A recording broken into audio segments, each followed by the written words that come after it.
This is a child. This claim is unassailably simple. But what if I progress to propose a question to the crowd? Can you further describe this child? You're lucky we're not in a room because, trust me, pumped up chest, chattering teeth, and bouncing knees later, you'll most likely still be left feeling unsure, and for some even bent towards a slight panic mode on what to respond, religiously crossing your fingers to not be picked on. For the most parts, you might be preoccupied with stirring questions like, will adjectives like beautiful or forsake beautifully normal seem backhanded? Or what's the politically correct and uncontroversially diplomatic route to describe that child? Well, to cut this eerie silence of unspoken doubt, I'll answer it. Yes, the upstanding palpebral fissures, epicandral folds, and if you're keenly observant, the brush-field spots in the lenses are all discernible clinical features identical of those with Down syndrome. Long answer short, this is a child with Down syndrome, a biological condition that underlines the distinctiveness of the triplication of the 21st chromosome, trisomy 21, that affects 1 in 700 babies born. But of course, all this merely substantiates what you have already instantaneously identified yourself. This whole uncertainty and clouded gray area mess of dilemma you face when I ask you to describe the child shouldn't make you feel all criminal. Contrarily, it indicates that you're introspective of word choices and conscious of its traces and effects. Still, however, it's incontestable to point out that the immediate first thing we notice from the child with her Down syndrome condition, no matter how much frictional resistance we consciously tried to derail from that fact, it was simply too instinctual for us to intentionally change. Believe it or not, it's perfectly normal. Concurred by many evolutionary psychologists, there are neural underpinnings that suggest that recognizing others' differences is hardwired in the human brain, making it almost like an irresistible knee-jerk reaction. We notice differences, notice out of the norms, and notice anomalies more hypersensitively. And you're right to say that, theoretically, recognizing these differences is a neutral action. We can't control sensory inputs and stimuli flushing into our organs. At most times, it's involuntary. But here's where it gets tricky. Not everyone's like you. Not everyone would intentionally invest energy to be conscious of their words, to be meditative of their actions' implications. And when we marry these abstractions together, we soon realize that it's probably why the gravest and greatest intergenerational crises are centered around discrimination on the basis of differences, on the basis of ethnicity, on the basis of race, gender, age, you name it. It's the immutable and unchangeable differences that humans seems to be most uncomfortable dealing with.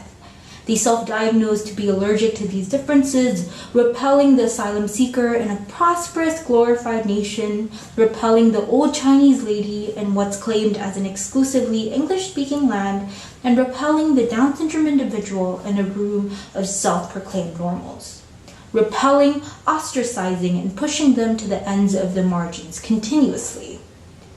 Only rivaled by the most basic movie tropes of rom-coms, rich boy poor girls, or sworn enemies to lovers, discrimination is perhaps the most recurring and outdated plot. It's the plot of our oldest chronicles, motives of wars, enforcers of the colonists and colonized, and yet scarily, it's also still the plot of the breaking news headlines we tune to each and every day. It's the news banner to the notifications on our phones of Lena Zanharap, a young lady with Down syndrome who was murdered on her morning walk, of Robert Ion, a 6-month-old with Down syndrome who was beaten to death by his parents. There is obviously a problem. Even my little brother in the middle of his valor in battle could see it, and that says a lot. I want to use this time today as a civil society to ask big and bold questions. What can we do to help the marginalized minorities? To that I say, ironically, the first thing we should do is to not do something. A little something called pitying. We've had enough of the polite smiles, silent gasps, whispers, and not so subtle scooting aways when you meet someone with Down syndrome.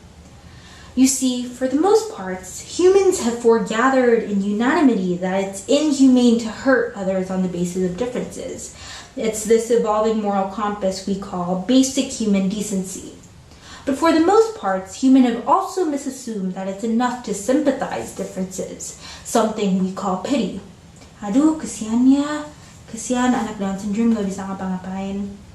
Visiting Down syndrome centers with squinting eyes or merely donating toys and rice does not solve anything real.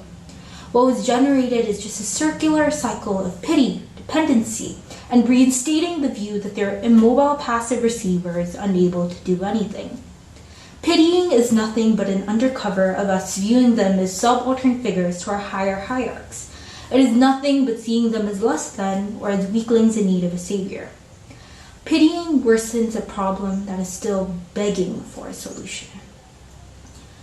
And with this problem in mind, I tried to propose my own solution. Tapping into the power of 3 E's, empowering our equals every day, I set out on a lifelong search for a solution, collecting ang pao and recess money for months, going door to door. I set out to rally a central truth that Down syndrome individuals deserves a life set for greatness, not name calls or pity-ridden condolences of being cursed misfortunes and bearers of disease. As a social retail enterprise, Carys submerses the power of celebrating the illimitably explosive potential of our Down syndrome friends. We set out to reinvigorate their confidence, to profess their talents unapologetically in the public eye. We transformed the once tucked away beautiful paintings created by our Down syndrome friends into a range of lifestyle creations, featured across Jakarta's top department stores and our social following. 100% of our profits are then donated to fund therapy bills, daily necessities, and educational activities for Down syndrome individuals, which we work with Yayasan Patats, a community harboring hundreds of Indonesian Down syndrome families. For almost 5 years now, together with my team, we've embarked on a euphorically magical quest. Establishing a retail line fully designed by our Down syndrome friends, we proved its once never fathomed possibility. It may be small, it may never match the scale of haute couture designer bags, but once, witnessing 11 strangers fashioning our bags during my visit to a random shopping center, or seeing Bagas, Irfan, and Fadil's eyes light up like stars when they gushed to see their creations shelved in shopping displays was enough to evidence progress for me. It's in those moments of our biannual fashion shows where seeing my Down syndrome models champion the stage, chin up, proudly modeling their own creations like our artistic designer friend Zaina, that I am reminded of our mission. It's the mission of restoring confidence and courage in the Down syndrome community. Being able to resurrect hope, person by person, is the greatest and most gratifying blessing of them all. And for me, this mission has taught me a possible key solution to solving our epidemic of marginalization locally.